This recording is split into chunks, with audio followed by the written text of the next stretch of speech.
Assalamualaikum warahmatullahi wabarakatuh.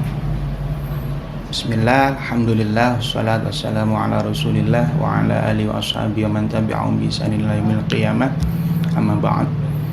Anak-anak kelas 4 yang Pak Zen cintai, mungkin kalian kangen juga untuk pergi ke sekolah dan belajar bersama di madrasah tercinta kita, yaitu Madrasah Ibtidaiyah NU TBS Kudus atau MINU TBS Kudus. Mungkin kalian juga bosan di rumah, ingin bertemu dengan anak-anak yang lain atau teman-teman yang lain, dengan Pak Guru juga. Untuk pelajaran kali ini, jadwal kita adalah jadwal mata pelajaran shorof.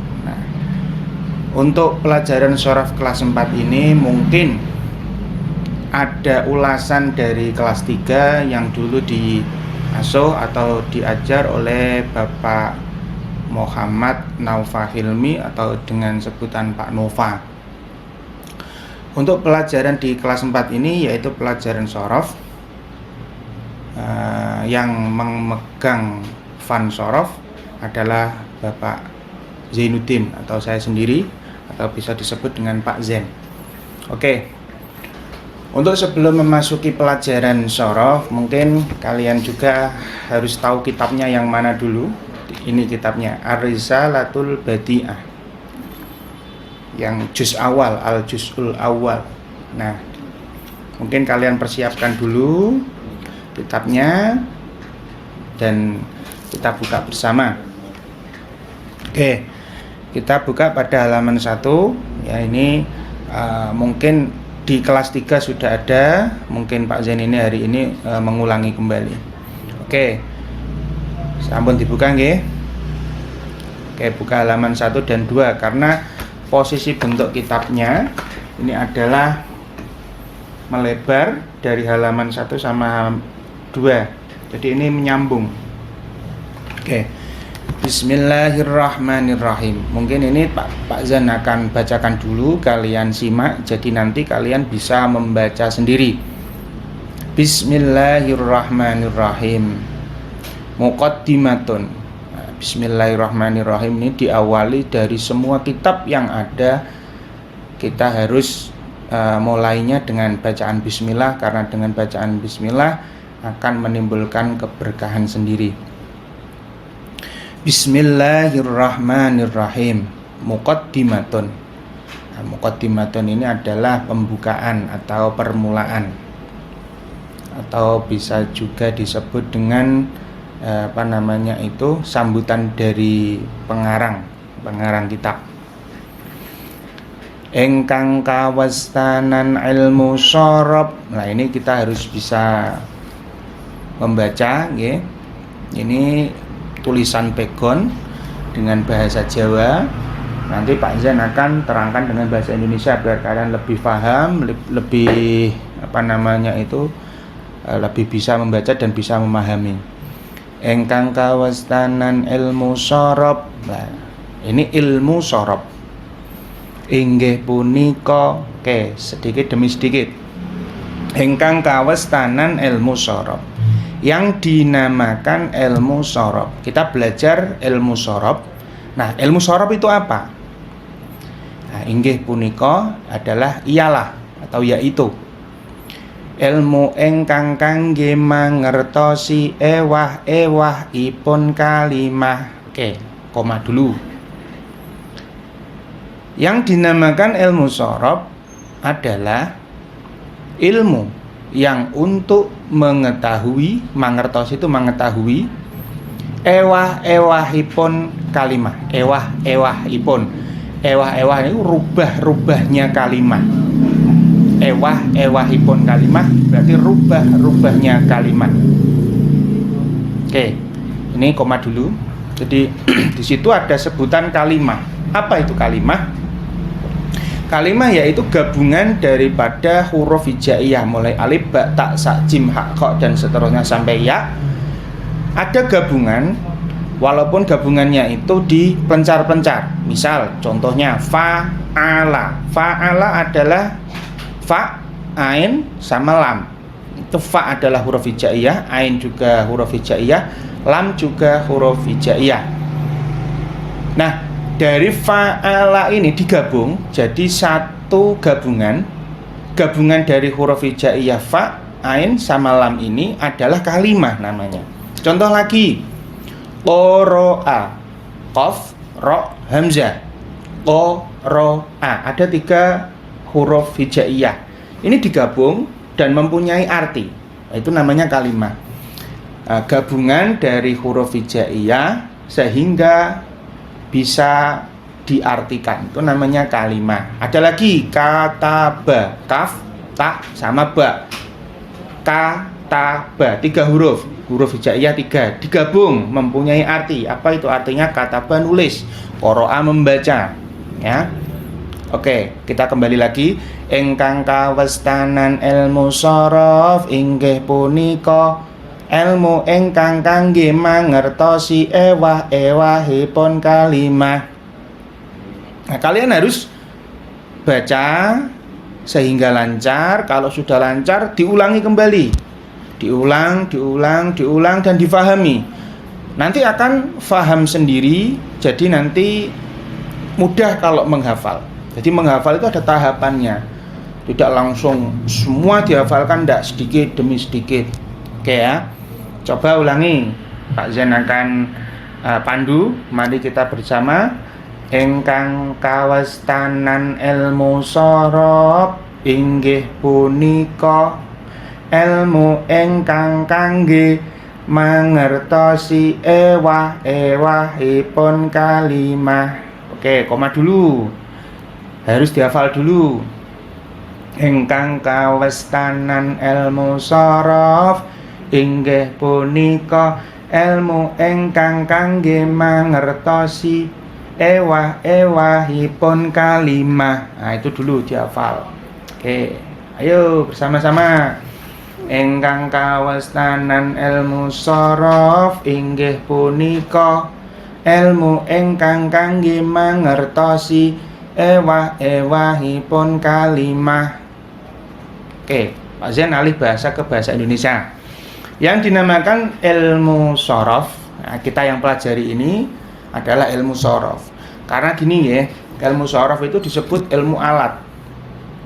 Kalian nanti kalau sudah dewasa, ilmu shorof ini dikatakan ilmu alat. Alat untuk apa? Untuk membaca kitab yang tidak ada harokatnya, tidak ada artinya, tapi kalian bisa baca dan kalian bisa pahami. Karena kita sebagai orang Islam yang pegangan hidup kita dari Al-Quran dan Al-Hadis, itu kita harus paham betul. Karena kita akan menjadi generasi menggantikan para guru-guru kita.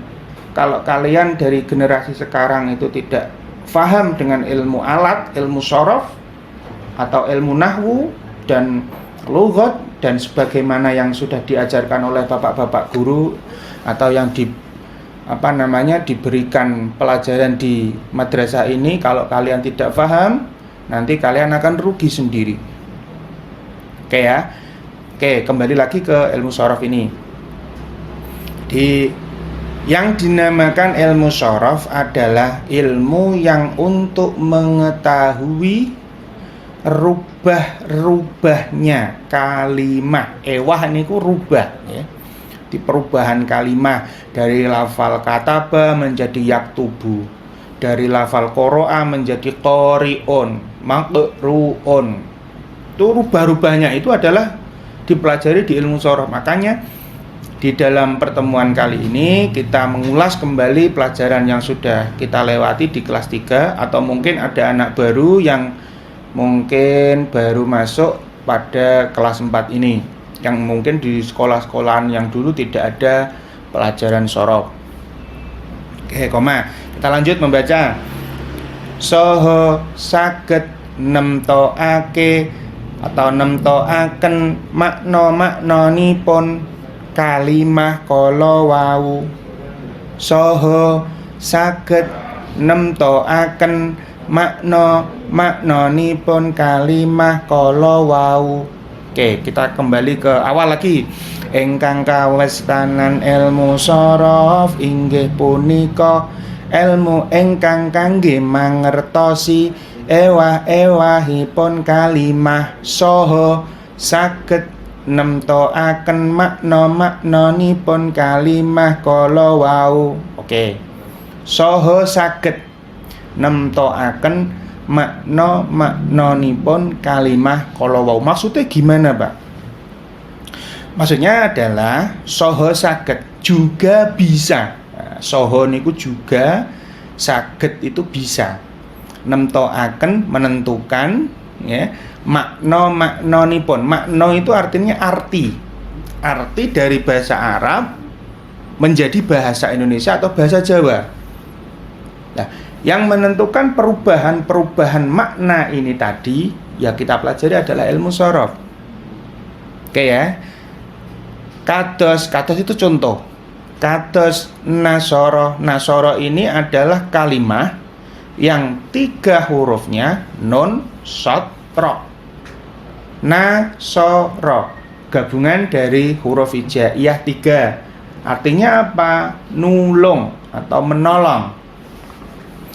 Ewah dados yansuru, bisa berubah menjadi lafal yansuru dari nasoro yansuru. Kalau dulu itu kan di kelas 3 di di akhir-akhir pelajaran atau di akhir kitab, mungkin kalian sudah masuk di masa pandemi ini, jadi kalian belum bisa memahami secara langsung. Jadi kita ulas kembali. Oke. Kalau fa'ala yaf'ulu fa'lan maf'alan fahuwa fa'ilun wa dzaka maf'ulun liyaf'ul uf'ul la yaf'ul la taf'ul maf'alun mif'alun. Oke, nasara yansuru nasran mansaran fahuwa nasirun wa dzaka mansurun liyansur unsur la yansur la tansur mansurun minsurun. Oke. Di sini nasara berubah menjadi yansuru. Perubahan ini dinamakan ilmu sorof. Namanya itu dari lafal nasara berubah bisa menjadi yansuru, itu dibahas di dalam ilmu sorof. Maksudnya seperti itu. Saged dados nasirun. Kalau nasara fi'il madhi, yansuru itu fi'il mudhari', nasirun isim fa'il. Oke. Lan sanes-sanesipun dan yang lain-lainnya. Jadi lafal nasara bisa berubah menjadi yansuru, bisa berubah menjadi nasirun, bisa menjadi mansurun, bisa menjadi la yansur, bisa menjadi mansoron. Itu dibahas, diulas di dalam ilmu sorof ini.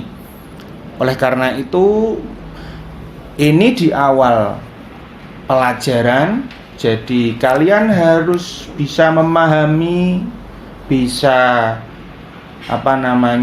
bisa membaca. Biasanya itu kalian membacanya itu kurang greget. Latihan membaca dengan cepat, dengan langsung memahami itu kurang greget. Oleh karena itu mungkin kita belajarnya dari jarak jauh atau BDR, belajar dari rumah, Pak Zen dari madrasah. Mungkin kalian nanti ketika sudah pandemi ini berakhir dan semoga disegerakan, kita bisa bertemu kembali, bisa bertatap muka langsung. Jadi nanti akan Pak Zen catatkan biar kalian bisa memahami, karena keterbatasan